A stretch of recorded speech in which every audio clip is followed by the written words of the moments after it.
there's been a lot of different shaped axes, from tiny hatchets, which can be used for shingling or splitting shingles, to broad axes, which would be on the other end of the scale, which would be used for hewing wood and flattening sides of wood. A single bit or a pole axe just has one cutting surface, the other end is flat or blunt, and the balance is really different. Traditionally, most double bit axes have a longer handle.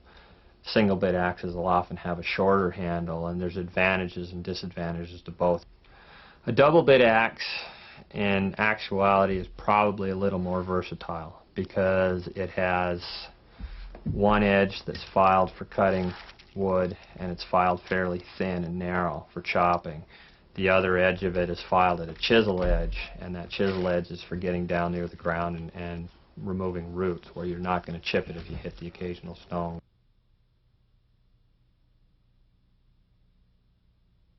An axe, if it's used properly, is a real safe tool. An axe, if you cut corners, it can be a real dangerous tool. The one thing that we've seen in the past that have been injury related, and injuries to ankles or feet, has come down to one simple thing. If when you're chopping on a log, if you never let your axe handle break a plane that's parallel with the ground as you're chopping, then you can't cut your feet.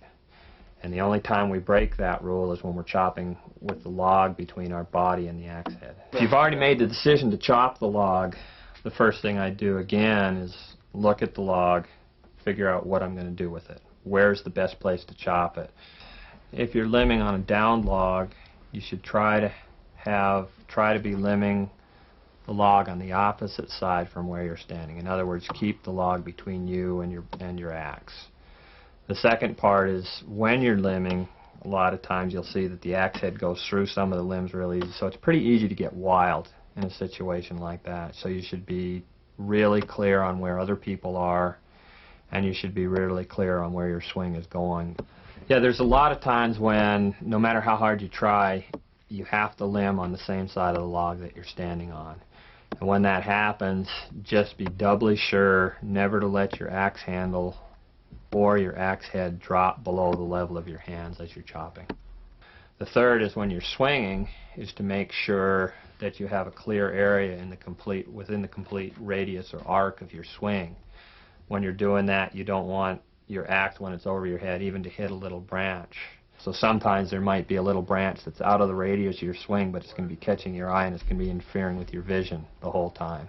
And if that's there, take the time to remove it. It's trying to be as sufficient as possible, so you're going to strike that wood as many times as it takes to completely sever your cutting surface, and then move to the other side, instead of making a chop on one side, a chop on the other side, a chop on this side, a chop on this side 3 times in succession and then breaking it.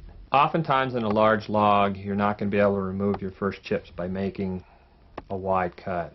So you'll start with a narrower V in your cut, and you'll cut down until your V comes to closure or to a point, and then you'll go back up, and usually on the strongest side that you have, you'll reopen your cut so that it's wider. And as you come down at first, you take a lot of care to develop accuracy. It doesn't matter, the power does not matter at first.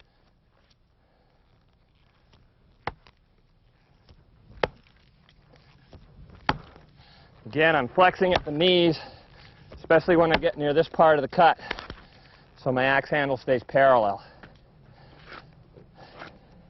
So work on your accuracy as you're coming down.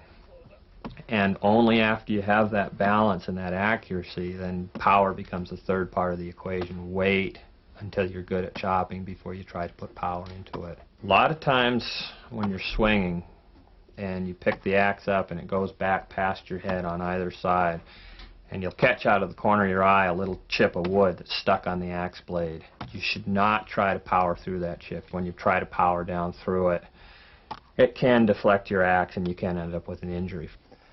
I also ended up taking my gloves off partway through because it's getting pretty hot out here, and my hands started getting sweaty, and what we're looking at is the least chance of having an injury. And with sweaty hands and the chance of the axe slipping out of your gloves or your hands, it's not worth it. So always do whatever you can to minimize the possibility of an injury to yourself or anybody around you.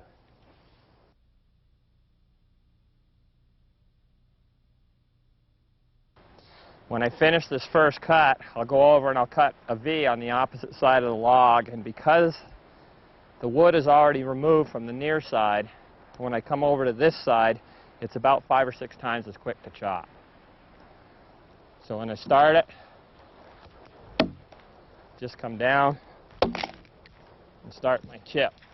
My chip will start out like that. Okay, now my V is closing up, and where I want my V to close up is right in the very center of the log. It's closing up a little bit sooner. This time I'm going to open it up on the left side, and the reason is because there's a knot that's closer on the right side, so it's going to be easier chopping on this left side of the log. We've had a lot of injuries in the past. You get working with an axe and all of a sudden you get to the point where you're medium proficient, and when that happens it becomes fun, and it's like, man, am I having a good time chopping. And that's when I've seen most of the injuries occur, is when people finally start having fun and they start chopping harder and harder. And I've tried to remind myself of that, and so every time I start having a lot of fun, I go, wait a minute, slow down, make sure you're not going to hurt yourself, and then proceed more slowly.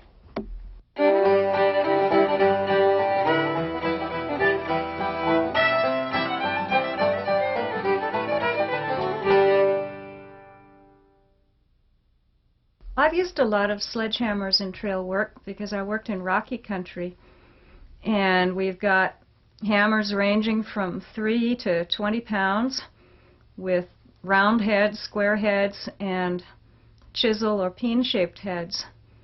We use 8, 12, or 20-pound sledgehammers for crushing rock. The main focus on technique that I want to be showing is that I'm bending my knees, bringing the hammer down flat, with my arms straight and swing from the shoulder. For shaping rocks, you can use 4, 8, or 12-pound spalling hammers, and they have a peen on one end that you can split the rock with by hitting a line of blows along where you want it to break. And the 4-pound ones are really handy for shaping rocks to build water bars or walls with. And we use the 3, 4, 5-pound hammers for chinking rocks into walls, for driving stakes, for driving feathers and wedges to split rocks, and for shaping rock. A lot of times we'll use big, heavy mauls for moving or locating timbers, but that's a real different job than when you're moving rock. The biggest sledgehammer I've seen is my old favorite 20-pounder. And we've used that to crush rock, and we've used it to bust rocks that stuck up in the trail. Actually saved a lot of time we would have spent blasting. It takes technique to swing it, but if you've got the right technique, it's not that hard.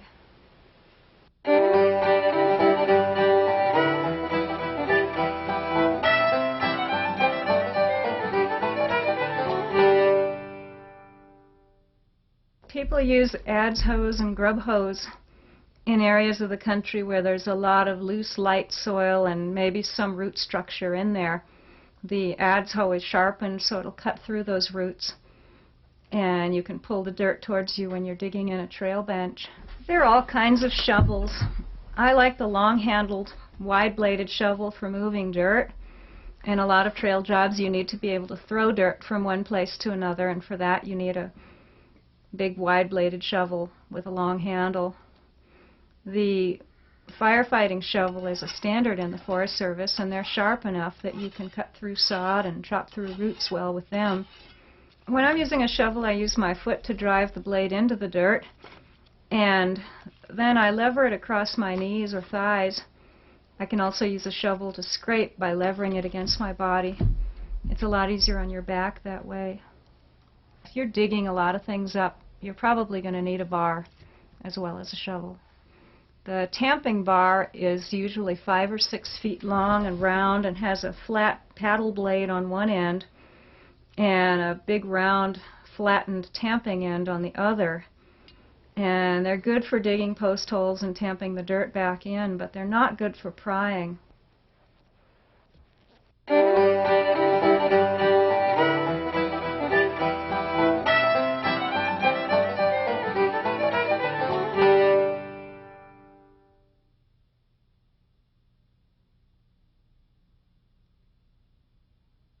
You can use rock bars to move anything. I always liked the rock bar best of all the tools. It was the great equalizer for me. With a 5-foot rock bar, I've got one I called My Magic Rock Bar, and if nobody was looking, I could move anything. And nobody could figure out how I did it. But there are 1,001 ways to use a rock bar. You can put it under the rock and lift using the ground as a fulcrum. You can put a fulcrum in front of the rock and pry off of that. You can use a rowing motion to skid a rock along the ground, or work with 2 people and row your boat rock across the ground. You can stab it in the ground to bump a rock forward. They're a very useful tool for moving heavy rocks or logs.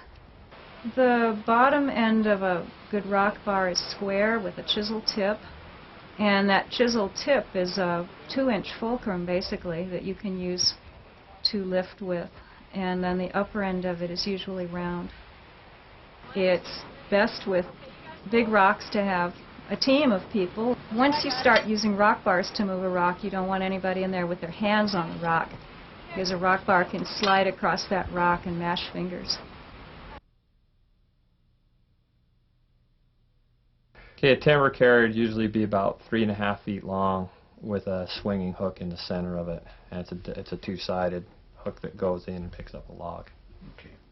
And when you have a lot of people and fairly big logs, you can get a lot of people on it and carrying it in a pretty safe fashion.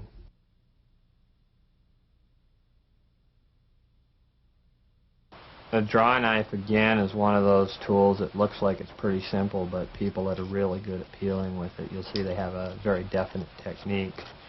The same as with a Pulaski. A lot of times you don't pull straight towards you. You actually angle the draw knife at 20 or 30 degree angle so that it's doing some cutting as it's pulling back in the direction of your body.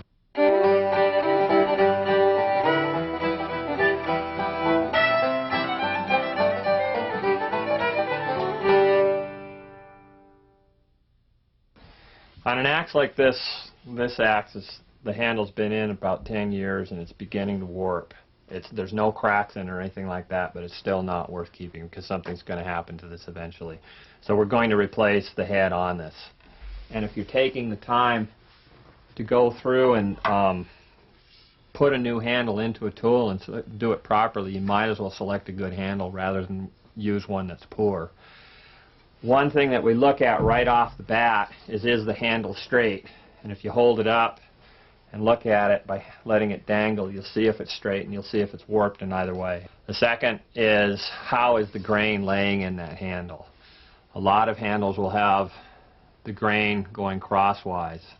And when you're thinking about a cross grain and then you're striking down with that tool like this, there's a real good chance of that handle separating sometime later during the use.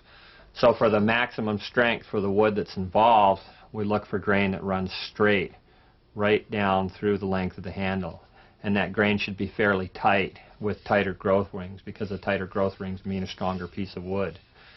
Other times, and you'll see this more commonly, you'll have the sapwood and the other harder wood, which is, there's a line between it. One of the wood's white and one is darker. When you have something like that, again, if you're using it, that wood will expand and contract at different rates. And through work, there's a good chance that even if it's a straight-grained handle with these different colored woods, you're going to end up with this handle not lasting anywhere near as long as it would with a real nice, straight, tight-grained handle like this first one.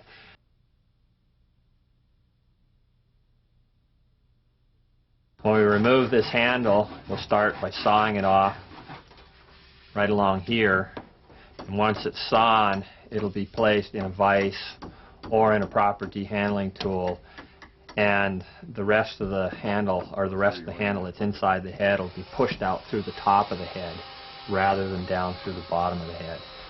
If an axe head, if the handle is really stuck in an old head, you can help by drilling it out from either the top or bottom or both sides. There's a single saw girth right down through the center of these handles, and when you think about laying a head on the handle, this head is going to seat right down near the fatter part of the handle, so it's going to be down this far. So what I'd do before I even began it, was I'd take and draw a line across this handle here, and I'd cut that off because this much is going to be sticking out. I don't want to mess with taking the time to shape that extra piece of wood. Then we'd take a thin saw, thin bladed saw, and we'd cut and bring this saw curve down another inch. If you look at this handle in profile, there's a really big lump right here, and then the head comes in here. If you take your head and you bring it down as close to that lump as possible, you want this lump to blend into this wood.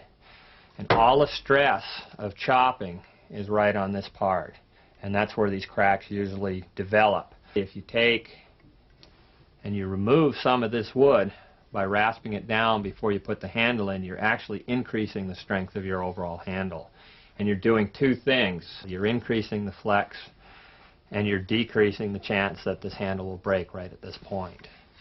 I just put my belt sander upside down in the vise and then just start rocking the handle itself on the belt sander, and you can take it down real smoothly and efficiently that way. And that's turned out to be one of the best things that I've done. So it fits tightly, and when you put the head on, it's only going to slide part way down the handle.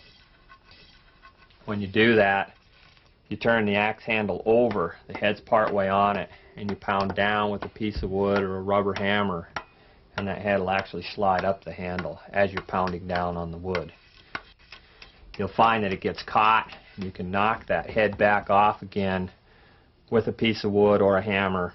You knock the head off, and you'll see right on the handle itself where it's digging into the wood, or there might be a little bit of mark there, and that's where you're going to rasp down. So the head itself, as it slides on, will tell you the fat spots where you have to rasp off.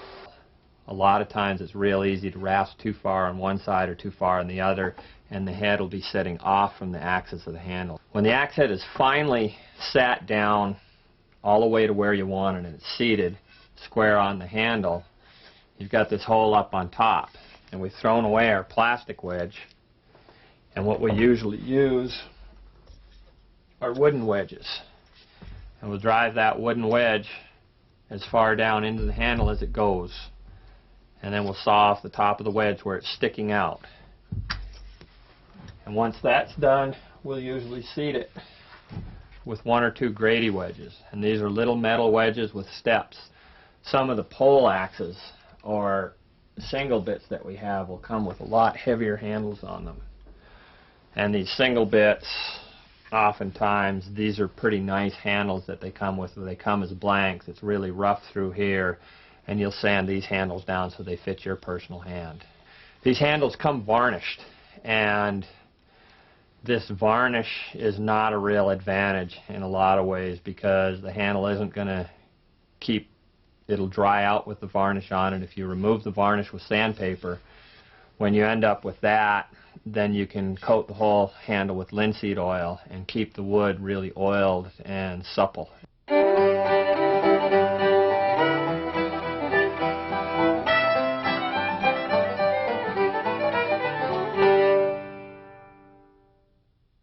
Anytime we're dealing with work with cutting implements, whether they're tools or knives or saws, the sharper they are and the better shape they are, the more effective they're going to be. This is a not atypical Pulaski that we pulled out of the back of a pickup. And in addition to sharpness, we're also really concerned with the shape of the head. If you see how this is rounded, and you start thinking about chopping on rounded logs or chopping on rounded limbs, and thinking of two round objects coming into contact with each other, they tend to slide off each other. If you look at a squared head, or one that's flattened across the cutting surface, and if this strikes a rounded object, there's going to be a lot less chance of it glancing off and hitting you or ending up in the ground. The second part about head shape is if you take a board and you think about a round head coming into contact with this, it's only contacting in a very small area of the cutting surface. It's contacting at one time. So when you only have so much energy and you're chopping, you're not getting a very effective use of your energy for the amount of work that you're putting into it.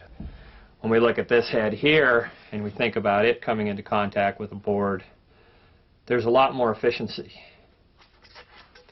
So that's basically what we do with head shape. When we start with A lot of tools, when they come as blanks and they're not used and we start filing them, in order to bring this back to a flattened shape, we'll do most of our filing from this point here to this point here, and we'll let the edges take care of themselves. When we're filing, we want to be careful. Have your gloves on. Have a file guard and handle there. When we're filing, usually we use a single cut mill bastard file that's either 10 or 12 inches long. And the single cut means that there's serrations on the file that are running at an angle to the file, but they're only running in one direction. This file is used, and you only cut on the push stroke.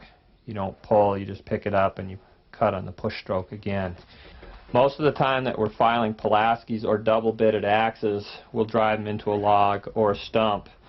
I'll drive the implement that I'm filing at a slight angle so that the top surface that I'm filing is facing slightly towards me, so that I don't have to lean over the tool and file directly down into it. I'd rather be able to stay back and file at a slight angle to the tool. So I'll end up going down and filing the center of the tool first, and then when I have to finish it up, I'll finish up by finishing on both ends. Once this side is finished, I'll go around and I'll do the other side. When you end up getting both sides done, what you're going to have is a slight wire edge, or you can see it by looking in the proper light. That wire edge can also be taken off with an axe stone. Take the smooth edge. We just go real lightly in a circular fashion on that wire edge until it disappears. Once you have that wire edge there and you've taken it off, there's no axes or Pulaskis that you shouldn't be able to shave with. The one way that I can tell very easily is I will take my glove off and I'll take my finger and I'll touch my fingernail to it. And if it sinks into the fingernail with no weight, it's sharp enough to shave with. But I don't bring my finger down, bring it so only the fingernail is exposed to that head. When we turn over and we go on the chisel edge, we do the same thing, but when we're filing on the chisel edge, we end up filing at a much steeper angle. And that's to try to keep this cutting edge thicker, and this is the part that we use for roots. Once we're finished with this, and it's done, we'll usually grease the axe and put it in a sheath.